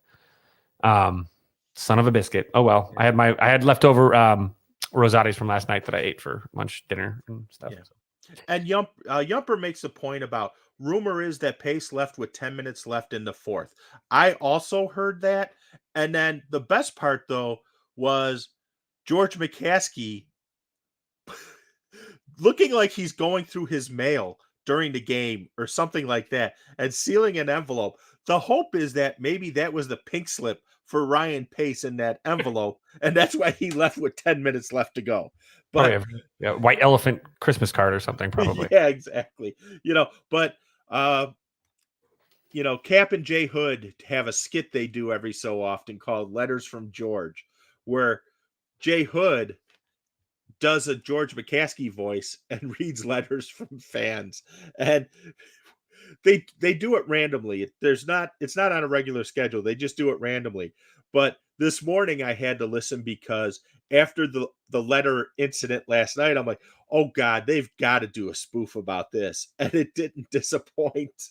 To say there's Jay Hood sitting there going, well, I got this letter from a fan and you need to sell the team. And so let me respond back. Mother will not let me sell. Thank you. Go Bears. Mother. Oh, what a catch right there. No, hold on. I got Rams money line for the first half. I need a field goal only here. Come on. So, football, speaking of old properties, I guess we could say, like the Bears and Virginia McCaskey, this weekend marked the release of the new Steven Spielberg redo, I guess we'll call it, or reimagining. Is that a better? Yes, reimagining. that's the term. That's the term they've used, is the reimagining. Reimagining of the Sondheim classic musical story of star-crossed lovers who dance. The story of the Jets and the Sharks. West Side Story. Yeah. So that came out this weekend, and we both got a chance to see it. And you got to see it on Thursday. I did my Saturday thing where I had a happy tummy when I got to see that. Which a happy tummy and a couple cocktails for me, you can make me cry on a dime if it's got something that's really good, beautiful, or happy. I'm not like but I'm like little, the one tear. They're like the Native American commercial where they throw trash on the road, he turns and it's got the one tear. That's me hiding the tear. I get one that comes down like the whatever eye's not like if you're over here, it's this eye. Like, if it's over here, like the pollution Indian back in the 70s commercials. That's what I'm talking about. Yep. But yes, I saw. Well, first let me say, I saw the pictures of the meal you ate Saturday, and let me tell you, it moved just looking at the pictures of the food. I can't imagine what it was like actually eating it. Oh, well, afterwards my bowels moved as well, so that was. Yeah. I mean, yeah. You want to know? I mean, this buffet we went to, it's a place called Bardot Brasserie here in Vegas. It was a food critic of mine, a food critic buddy, who basically invited me to this special chef's brunch at Bardot. Bardot's in the Aria. If you've never been, it's one of the finer restaurants in Vegas. So I had never been. I was really excited. It's French. So we had pate, which was fantastic. We had carpaccio with a little creme on top with caviar. Then we had deviled eggs with caviar on top. Steak tartare, escargot, had a couple snails. That was delicious. Bone marrow, ooh, delicious. And then this French toast they did. It's like thick. It's like 3 bread things thick, stuffed with like this. Got this cream in the middle, obviously, and it's topped with foie gras, and then a cream butter, and then like and then you have an orange drizzle, like a citrus drizzle. That was really good. Then they had a sausage thing. It was like sausage, duck, and quail all carved up. The chef carved it up for a special at the table. That was like his special gift to us. And then what else did we have? Oh, desserts. We had what's it called? Baked Alaska, which was really good. Oh, the thick cut bacon. They were like bacon patties. It was incredible. And then I think the desserts were just a lot of like chocolate mousse, macaroons, and then another one with macaroons with ice cream and banana stuff, but really good. So yeah, when I rolled over to the movie, I had a couple good smoky old fashions in me and all that food. So yeah, I was a powder keg ready to explode of happy emotion at that point with a happy tummy. Other than the fact that I kind of had to poop. So which I did at Yard House. Sorry, too much information. Text my buddy.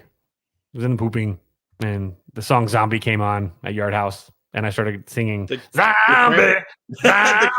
So it was the Cranberry song, right? Oh, absolutely. And of course I'm in the stall, and people came in, and I'm like, I don't even care right now. Some guys in there, probably like a horrible cross section of off-key singing and little air biscuits, out in the. But that was me. It was my mood. And went over got a whistle pig, and then ran up and got to see the movie. So what did you? So first off, I know you're a huge fan of the original too. Yes. You've talked about this a ton. So for you, that's a nice touch on it. For you, tell me, let's talk. I mean, did you, I know how I feel about it, but I know that this is a really special film for you too. So just take it. So I thought the movie was very, very, very well done. Very well done. I thought it was the story still applied today as they applied in 1957 when the play came out, and as well as 1961 when the movie came out. Now, I have never seen the play. So my basis for my decisioning is based on the movie. And I've seen it numerous times. I've seen it on TV. I watched parts of it again Friday night It was on Turner Classic Movie. I've seen it on the big screen. As a matter of fact, a couple weeks ago, I went and seen the original on the big screen as part of the Fathom Events TCM Classics monthly series, which if you're a movie fan, definitely go to Fathom Events because they give you a lot of screenings of a lot of different movies that are classics. You know, some of them will be like this month's selection was On Golden Pond. Who really cares? I don't care. Henry Fonda. Yeah, Henry and Jane Fonda, Katharine Hepburn. I think Peter Fonda makes an appearance in there as well. Not to be mistaken with the Golden Seal, which was also yes, with yes, a yes. gold- That's correct. I know But- Teresa's a big fan of the Golden Seal. Oh, yes, my yes, he camera's is. off. Yes, I thought it was Betty White talking to me, but With a hot dog in her mouth. yes, but there were a couple of plot changes. I wouldn't say plot changes. I'd say character changes Mhm. that I did not like at all. And there were a couple that I thought were really interesting and make a lot of sense. Now, first off, in the original movie, Chino is a member of the Sharks. In this one, Bernardo and others are trying to keep him from being a gang member. You know, go to school, become an accountant, work on your adding machines, which I thought was a nice approach. Mhm. But my problem is with Riff and with Tony. More so with Riff than Tony. Making Tony a criminal who served time, to me, it's like that's not who the character was. He was not a criminal, for God's sakes. Yes, he had a rep that was bigger than the entire West Side, but he did not go to jail in the old movie. He was just a guy who got tired of being in the gang and was looking for something better. But my big issue is with Riff. And that is Riff comes across as an absolute scumbag in this movie. A scumbag to everyone. And in the original movie, as he's played by Russ Tamblyn, he's sort of he's a member of a gang, but he's sort of just like the juvenile delinquent kid. Not a kid who'd go buy a gun from a bar for a fight, for God's sakes. You know? And the whole gun thing. The Sharks had the gun in the original movie. The Jets bring the gun in this movie too. So that's where I really didn't like it, was how because Riff was always sort of, you know, he was a likable rogue, if you will, in the original movie. In this movie, he's an absolute scumbag. And I didn't like that at all. I thought I liked the use of Stay Cool in the new movie, where it was placed better than in the original movie. Because, I'll give some stuff away, I don't care. In the original spoiler alert, in the original movie, the Be Cool sequence is done after the Rumble. In the new movie, it's done before. And it involves the gun we talked about earlier, which is part of the reimagination. Well, I do know in the original musical, Cool is actually before the brawl. Right. It's But before like I said, One Hand, One Heart, before Tonight Quintet. It actually it's before they even discuss the Rumble. That's when it's in the original musical. But again, I said I've never seen the original musical. Oh, okay. I'm going off of the 1961 movie. Mm. You know, I thought Anita absolutely killed it. I thought Maria absolutely killed it. They were both phenomenal. And the other thing that I found humorous and unrealistic, at the very end, spoiler alert, after Tony's shot and killed, when they carry Tony away, in the 61 movie, the cops are there and take Chino away. Rita Moreno, all 90 years old of her, is the one taking Chino to the cops. Give me a break. Again, this is Spielberg preaching, Right. Reimagine. Yeah. I mean, there's a lot of messages in this too, and I do think that this is a far more less biased and to be honest, I wouldn't say racist by any means, but when you see the original and you see how they're portrayed and how the Sharks are portrayed compared to the Jets, a lot of the plot, does swing heavy towards the Jets and how they're portrayed. The Jets are always portrayed seemingly in a good light, and the Puerto Rican gang is not, and in the original too. So I see Spielberg out here trying to balance some of the scales. And again, I don't compare this to the original film. I compare this to the stage play because this is his version of the stage play. He's not remaking a movie. He's taking a stage play that already exists and producing his vision of that stage play. The fact that he included a cast member from the original was a nice homage and shout out. Absolutely. But this was never going to be the same movie. And with Spielberg, who again, and I think I texted you in Mailman Jack, actually. I'm like, Spielberg's preaching right now. I think I can pull up. No, you did say that. Yes. I said, what did I say? I said he's preaching and you're there for it is basically the message that came across. Wait, where'd it go? Oh yeah. It's Spielberg's preaching. Yep. And so just how he took this plot, and again, I think it starts well. I think again the setting, the beauty of the angles and the shots and the lens filter and how he does it just has a beautiful look too. I think by taking this and balancing the scales a little bit, there was a real poignant scene to me. And I don't know if it was intentional, probably was because it's Spielberg. He doesn't do anything by accident, but after the fight at the beginning, when the cops show up and they're all kind of lining up, and then the Sharks finally start walking away, there's a shot of the Jets, but there's also a shot of the cops near the Jets. Mm-hmm. And it was like the cops were standing with the Jets against. And in all honesty, that's how it was in the 61 movie as well. Because if you remember, Simon Oakland, who plays Lieutenant Shrek, told him, "Tell me where the rumble is, and I will come and help you." Right. Something along those. I forget the exact words, but it's something along those lines. He's pressing him to find out where the rumble is so he could go assist them. Mm-hmm. So there was that in there as well, to your point. And based on 61, based on there was definitely an element of that in that time. It just felt really denying that. It felt very poignant seeing that juxtaposition, I guess, on film.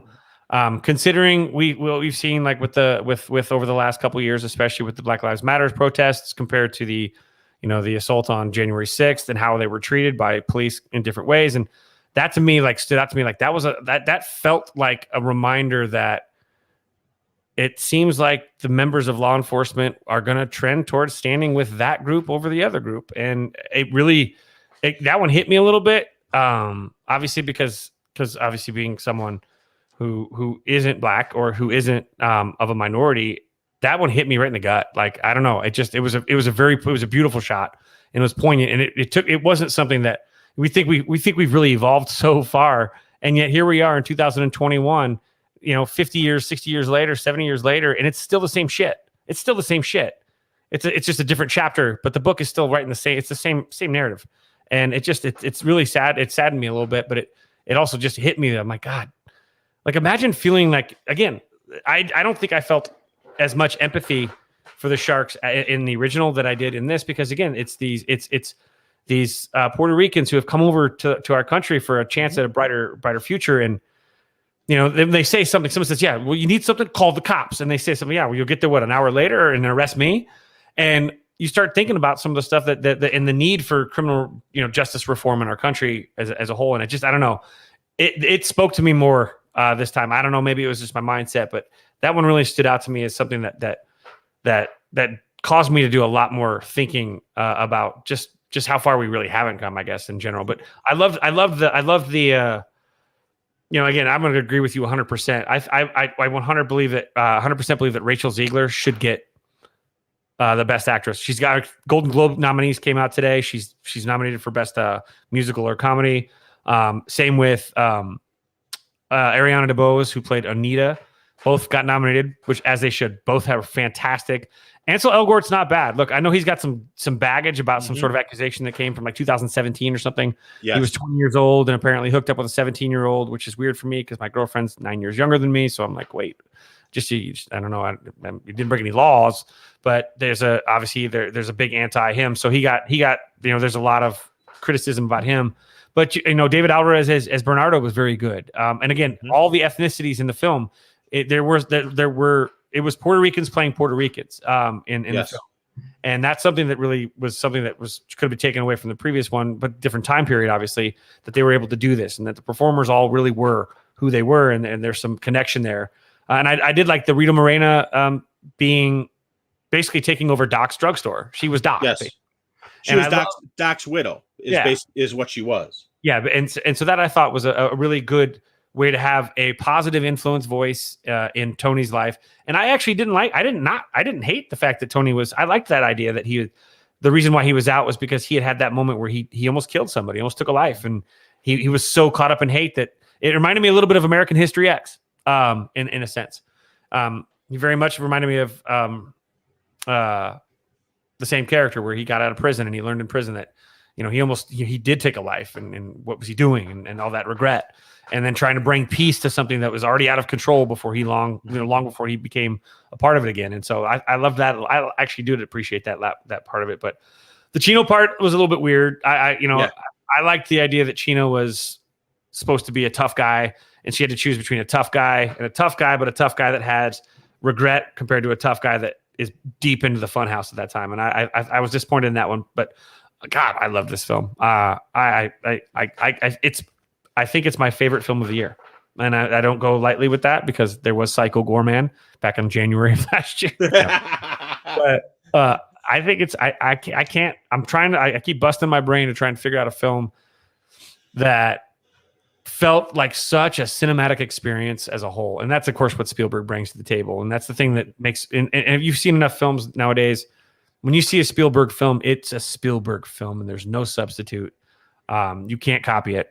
As much as J.J. Abrams may try, you can't. It's a Spielberg film. And I highly recommend it to all my students. I highly recommend, it's a great Romeo and Juliet subplot too. Good story, that tells that same story, just in a more inventive way. But I think the source material is just so powerful that I think in this day and age, I think that we still need to continue to remind ourselves that everybody's in this together and that the only thing that can really hurt us is what divides us.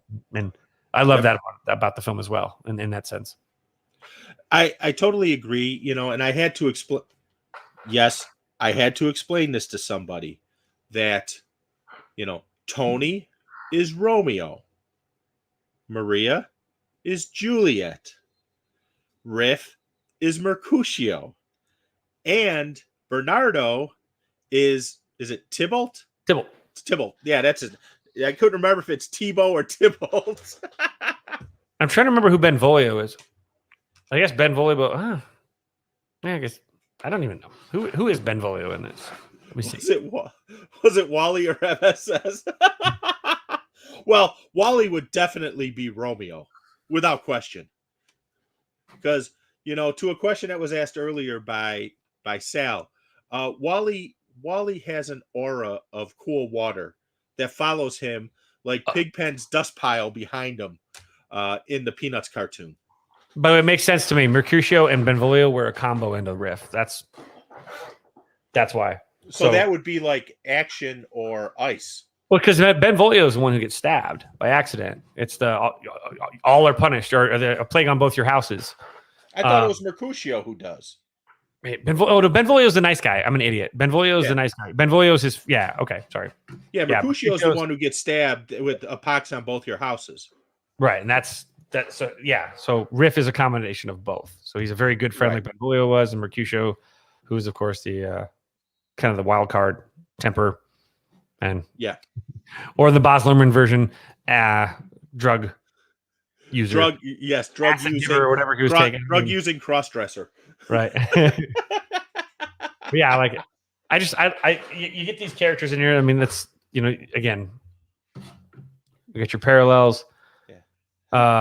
Chino is Paris. Paris is Chino. betrothed. Juliet was betrothed to Paris. Chino is Yeah. supposed to do the same thing. Well, and if you think about it, so let's use Titanic because that's basically Romeo and Juliet on the big ship that sinks.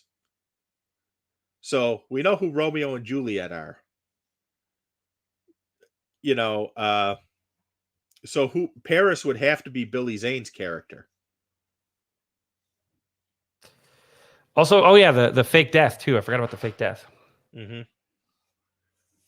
As Anita almost, that was a really rough scene. If those of you that have struggled with like assault scenes, there's a almost It's off-putting at the end.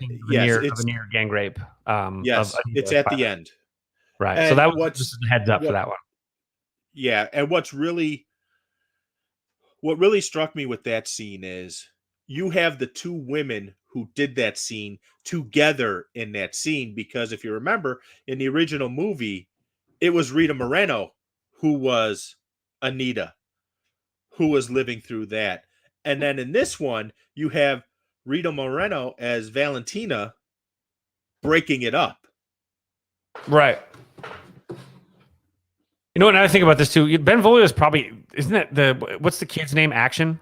The kid that like. Is it Action or is it Baby John? Who is? Because the three I could think of are Ice, Action, and Baby John. And there's E-Rab.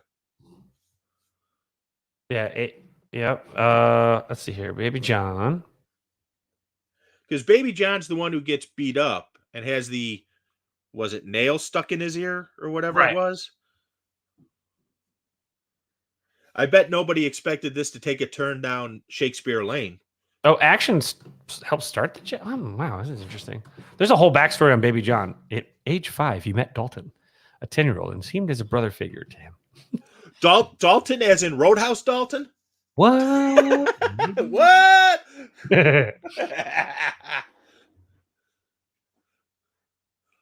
Because I think, yeah. Interesting, yeah. When you go through it, like you can look at some of these characters are kind of split and back and forth too. So yeah. But awesome film. If you get a chance to watch it, yes, watch that.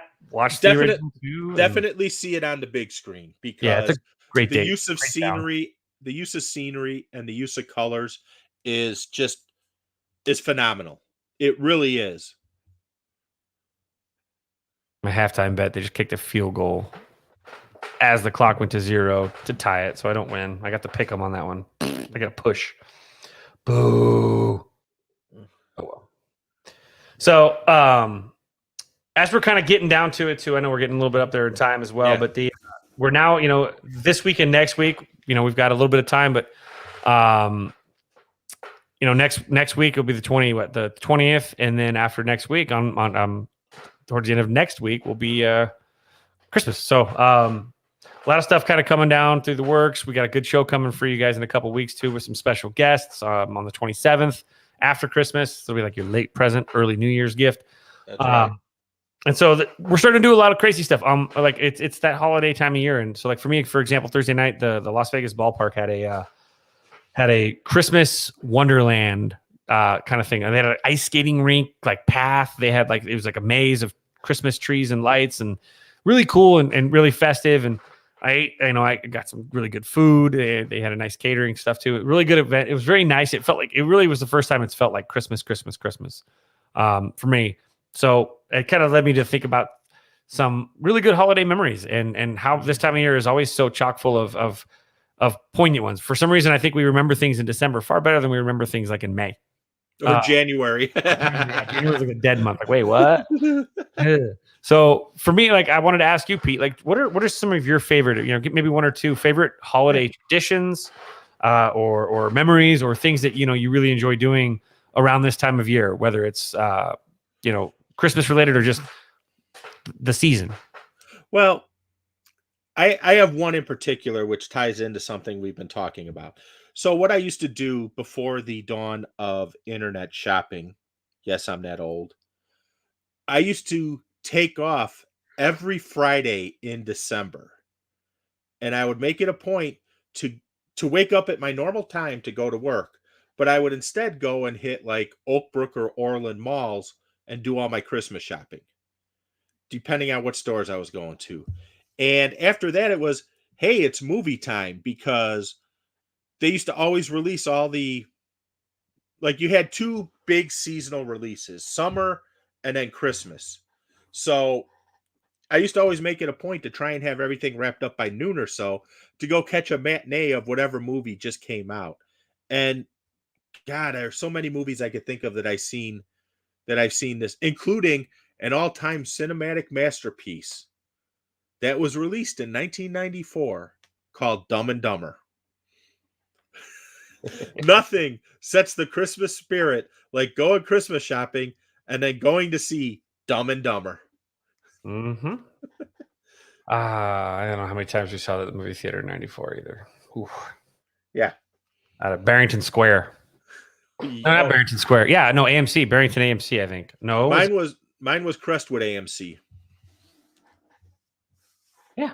I think it was either Barrington. I think it was Barrington AMC or it was Lake in the Hills. I don't know why I think Lake in the Hills. Should have been Bloomingdale Court. I don't know what. Oh, no. It was Bloomingdale Court. I'm an idiot. I'm thinking of College Waterboy we saw at Lake in the Hills. There you go. And, also it was, I always had to go downtown one time during the Christmas season. One time. Mm-hmm. And it was always to get my mother a giant tin of Garrett's cheese popcorn. Mm. As long as she got a tin of Garrett's cheese popcorn, doesn't matter what else she got. That's all she wanted for Christmas. Here, Mom, I got you this. Where's my popcorn? Well, maybe Santa forgot about it. Santa better not have forgotten about it. Oh, look what's over here. It's a tin of popcorn. That's funny. Oh. What about you? We one of my favorites is something my family would always do, even though it's cold as balls, and it's whatever. We would go downtown on Christmas Eve, and we would go to the Greek Isles, actually, and go get some. That was dinner every Christmas. I think I want to say 5-6 years in a row. Actually, that was the spot. And we'd always invite some friends, like my parents' friends would come with us on occasion, and we'd go there. And of course, got the Saganaki or whatever, which is the flaming cheese is so good. Yes. And just, I half my family's, Greek, well, not the blood side, but the Italian side married the Greek side. So I have a lot of Greek cousins and whatnot. Nakis is their name. And so of course, Greek food is real popular in our household. Mm-hmm. So that was nice to go down there, and we would do that. And then we would go walk, of course, in front of, State Street over there with all the displays that were like all the Disney displays in the window, you know what I'm talking about? Yes. And we walked that, and it would get a little bit cold sometimes. I mean, one time a guy, this is how cold I must have been. A homeless man actually gave me his scarf. He said, "Dude, you look cold." I'm like, "I'm freezing," and I'm like, "Wait, you're homeless. Here, take your scarf back." He's like, "I got another one." I'm like, "This is weird," but I always remember that being like the season of giving. That was always one of my funny lessons that I learned as a kid. That was really nice of me. He didn't have to do that, and I don't know. He gave basically the winter equivalent of his shirt off his back. That was really a really cool moment. But that's one. And then Carrie and I have started one. We do our Christmas Eve dinner together. This year it's going to be actually Christmas Eve brunch at Spago at the Bellagio. But we always do Christmas Day mimosas, bottomless mimosas, and then we make like a brunch. I make a brunch for her, and then we basically together watching Christmas movies all day. Last year, unfortunately, we got our day was interrupted by Wonder Woman 84. So that one was something we watched last year, disappointingly. And then Soul came out last year too. But we like to sit and we'll just the two of us. We make that just the two of us because that's kind of like our little day, and it's real nice too because we'll plow through like 6 bottles of champagne by the end of the day. It's I don't have to work. And again, we watch Christmas movies. We eat chocolates. This year I think I might change it up and do like a cheese board to go with everything. But it's we have a good time. we do. I'm big on the tradition stuff, but again, I do miss that feeling where you can't go to sleep on Christmas Eve, and that's something that it's been gone for a while. But I used to love the idea of I couldn't sleep. I couldn't. Now I'm like, you're waking up at 5 a.m. Like, wake up. Now I'm like, it's 10 a.m. Yeah. Snooze. Whatever. But yes. And it's funny you say that because I remember waking up I remember trying to stay up so I could catch Santa. Oh. I'm going to catch him this year. Yeah, whatever.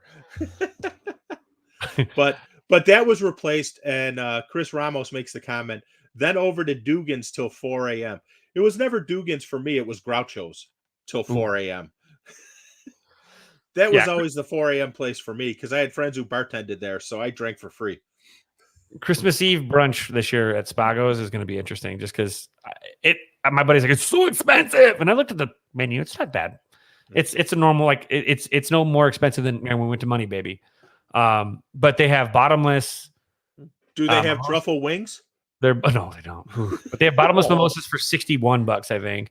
But they have bottomless rosé and white wine for, I think, $50. So that's not too bad. That's like 3 glasses. Which means I'll drink more than 3 glasses. But we're going to take a lift over there. And the food's all reasonably priced. So I'm not like super terrified. Like my buddy's like terrified me with it. I'm like, wait. So that's not happening. But it's it'll be fun. We're gonna do the brunch, and then we may end up like at a strange dive bar on Christmas Eve. It wouldn't be as bad as the time when I was going through a real rough patch back in, I want to say it was Christmas of 2014. Me and my girlfriend, who had been together, we'd been together for like 4 or 5 years. We're about to break up. We were at the breakup point where she was like spending holidays elsewhere. And so I was kind of all alone, and my buddies took me down to Fremont, and that was my last goodbye to the Glitter Gulch. The nastiest strip club ever. I swear this lady was in a neck brace and an eye patch, but that was one of them. That was another one that, and they're both Jewish, so they were like, "This is just called Thursday night, bro." I'm like, "Oh, okay." But and, it's funny you bring up Glitter Gulch because I was in Vegas one time for a bachelor party, and we actually left Glitter Gulch because it was so bad. Now you got to like, there was about 10 to 15 of us. We're like, let's get the fuck out of here. We wound up at like, I don't know, Crazy Horse or someplace or one of those places. Because what the is Palomino? Maybe it was the Palomino. That's in North Las Vegas. Carrie knows. Oh, yeah. I can't remember where it was. This was in my younger, drunker days. So, it was like, we're in there like, you could just see the disease crawling on him as you walked in. Oh, it was MRSA everywhere. Yes. Oh God. Yes. And I'm already not a strip club guy. Like, I mean, I've gone on occasion, if someone's on special occasions or whatever, but it's like basically it's just bachelor parties for me. Yeah. It's for me. I've always just felt like it's like going to a buffet really hungry and not getting to eat. Just you get to smell the food, and the food can fall on your lap, but you can't eat it. And I'm like, and it doesn't always smell good either. Nope. Right. And it can leave lasting stains on your Thundercats t-shirt. Wait.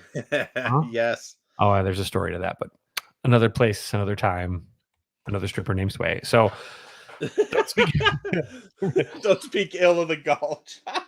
The Gulch. Hey, Fred Schneider of the B-52s wrote a tribute song to Glitter Gulch. Oh, God, that place. That was my one and only there. That reminded me, like, it was as nasty as there was a place we went to when I went to a wedding in the Florida Keys. Oh God. And that place was sketch. And that's what Glitter Gulch felt like. So I mean, of my limited experience, I have been to 2 places where pretty sure somebody had a glass eye and a hook. And yeah, well, so and you could say that about polecats here too. Oh man. So yeah, that's not a holiday tradition by any means. But yes, that's definitely, it happens on occasion. But I do, I don't know. A side note, maybe a little bit. I sent you guys the pictures, but looks like we found our wedding ring or our engagement ring. So fantastic! You guys are going to hear about a proposal. I'm going to do a poll. Maybe you guys can help me with some ideas. But I think I got some pretty good ones. But yeah, we found it. We're good on that one. So that's a big stressor for me. I've talked about it. Just because I hate shopping for her. I get stressed out shopping for her. So this one is like the biggest gift I'll ever give her. And don't fuck it up. Don't fuck it up. You're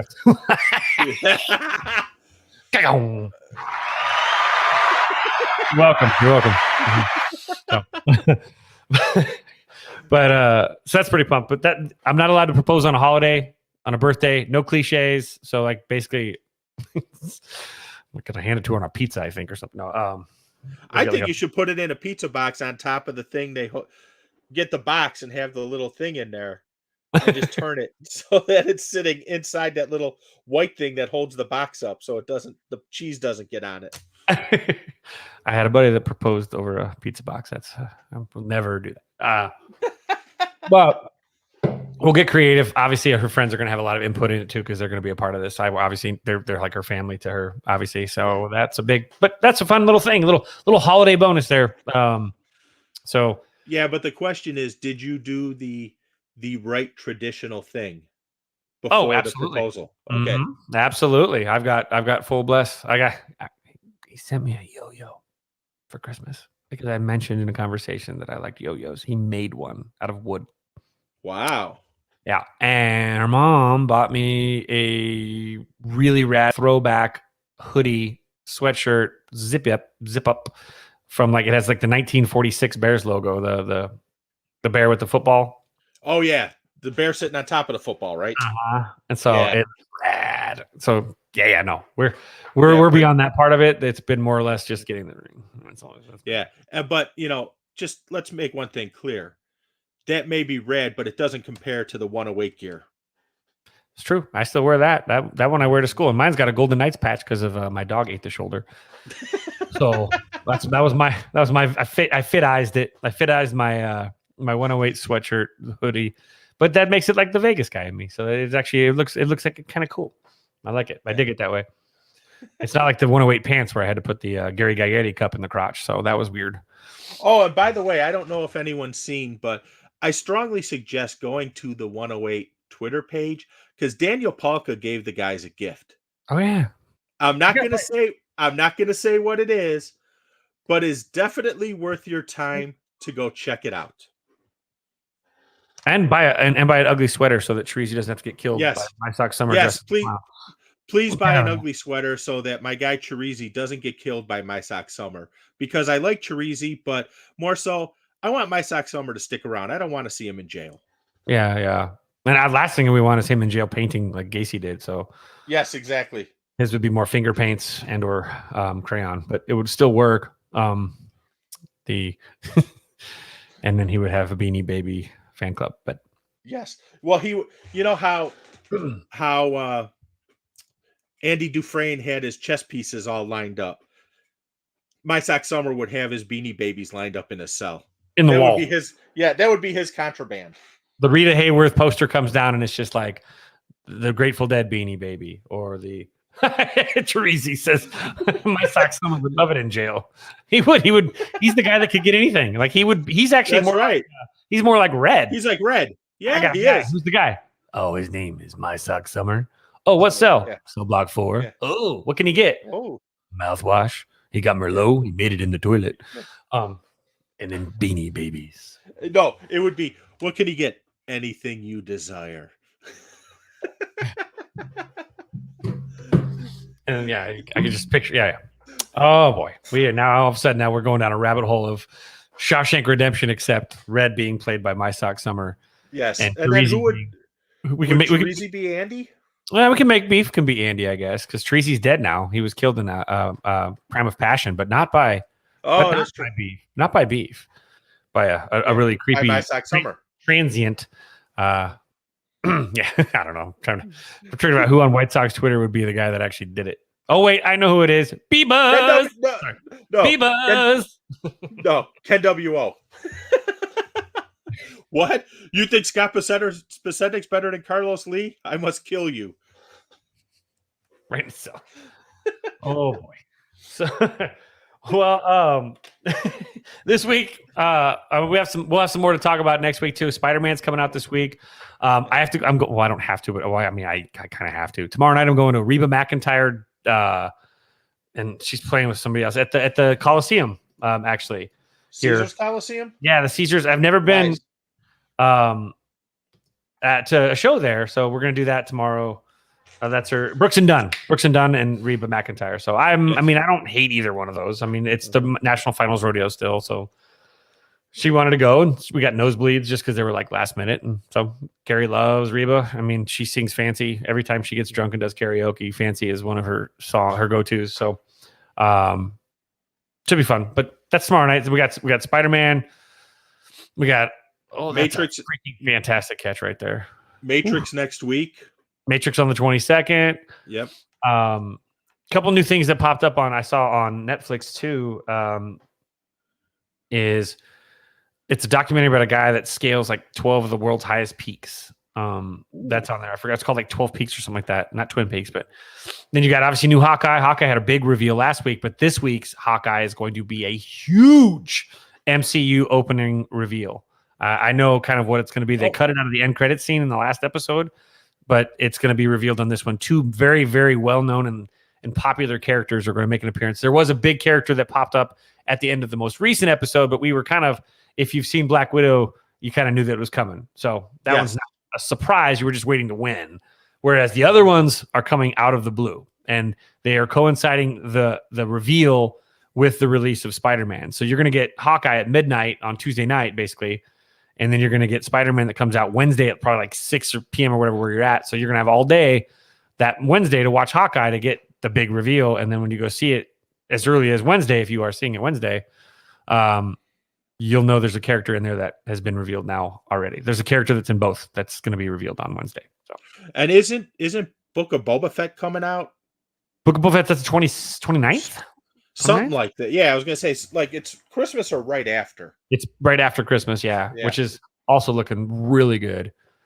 And then, we're off and running into January. We got the new Scream film that comes out in January, the Scream 8 or whatever it is at this point. 12/29, there you go, December 29th, which means they're going to release it 2 days early. Watch. That's what Disney will do. Christmas saying, Christmas surprise. Yes. A Christmas present for all you fans. Also, Eternals should be on. I think it's early January. Eternals. Yeah, I thought it was January 6th when Eternals makes it onto Disney Plus. Yep. So, got a lot of good movie content to talk about here real soon. In a couple weeks, we'll have a real good conversation. Yeah, and let me just say one thing. I did watch, and I believe you did too, all 8 hours of the Beatles Get Back documentary. Phenomenal.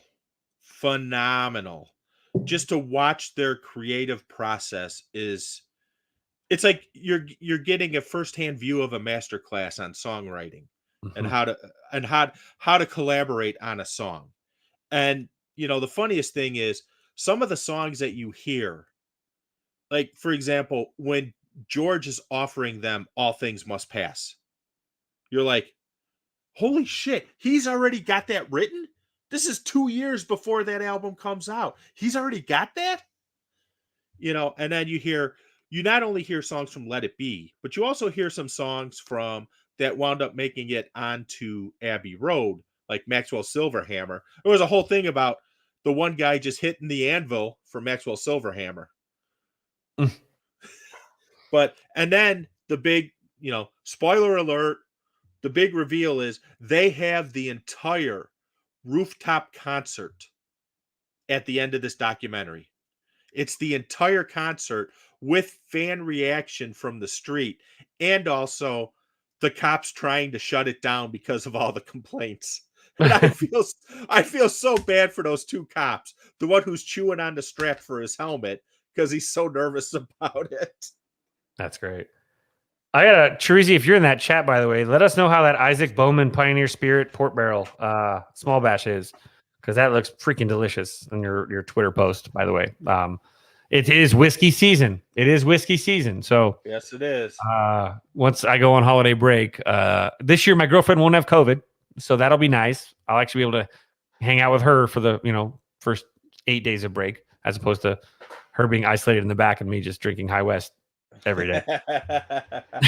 It'd be less sappy on Twitter too. We'll have less, drunk posts. But yeah. So we'll definitely be seeing you guys again in a week. But it's good stuff tonight. We do appreciate you guys all joining us. And it's getting that time of year. It's getting hectic. People are shopping and stuff. And if you want to make your shopping way more bearable, you can go shopping with us in your ear, not in your ear, but your ear. The earbuds, not the other plug. We will have Tainted Glove plugs coming out soon, branding. But wear those headphones and listen to us. But make sure you give us a like on the YouTube page, give us a follow. Subscribe to us on on the iTunes. Subscribe to us on again, YouTube and Spotify and MySpace and Thrinder and Grinder and all the fun ones. So, but for me, at least, and I'm going to turn over to Pete here in a second. But thanks again. We appreciate you tuning in. We know you guys have plenty of options, but especially around this time of year, we're really thankful for all you guys. And I'm always, again, as always, I'm always thankful to be able to hang out with Pete and talk for a couple hours and shoot the breeze a little bit and talk about, some good stuff, some fun stuff, and have you guys join us here in the chat. And again, very appreciative of you guys all. And other than that, thanks for tuning in. Pete, why don't you take us on out? Again, thank you very much for joining us. The greatest gift you can give someone is your time, and we truly appreciate you taking the time to listen to our rantings and random musings and everything else. It is an absolute honor to talk to my partner K-Fids and to talk to all of you about anything and everything you want to talk about. Since this is the Christmas season, please have a happy Christmas, have a Merry Christmas, and have a Happy Christmas and Merry New Year, to quote Trading Places. But Merry Christmas to you and your families. Please do go out and buy a 108 ugly sweatshirt so that my guy Chirizi doesn't get killed by My Sock Summer. I'm looking out for both of them in this case. I don't know if My Sock Summer can make it in prison, so please help him out. Oh, yeah. Sorry to cut in real quick. I do want to. Yeah. There is a special surprise this week on this week's episode of the Pinwheels and Ivy. It is 100% secret. I will not reveal said secret, but I'm telling you right now, you're going to want to tune into the Pinwheels and Ivy at 8 p.m. Central Standard Time. I'll just leave it at that. Sorry for interrupting. I totally almost forgot. This one's got to get plugged. If you be there or be. I have a hunch I know who it is, but I'm not going to reveal it. He has not told me who it is, but based on the way he's built it up, I have a hunch I know who it is. But I'm not going to say anything. I'm going to wait for the surprise just like everyone else. But again, Merry Christmas to all of you. Thank you for your time. Thank you for listening. If you want to provide any feedback, comments, please feel free to do so, because without you, we are nothing. So thank you very much. Merry Christmas. We will talk to you on the 27th with a couple of surprise guests. I know that we are both very excited to get on the podcast to talk to us. And it'll be a hodgepodge of things as well. It won't be limited to one subject. It will probably be multiple subjects, but there is a primary focus to it. So with that, thank you very much for tuning in. Have a great day. Happy holidays. And with that, aloha.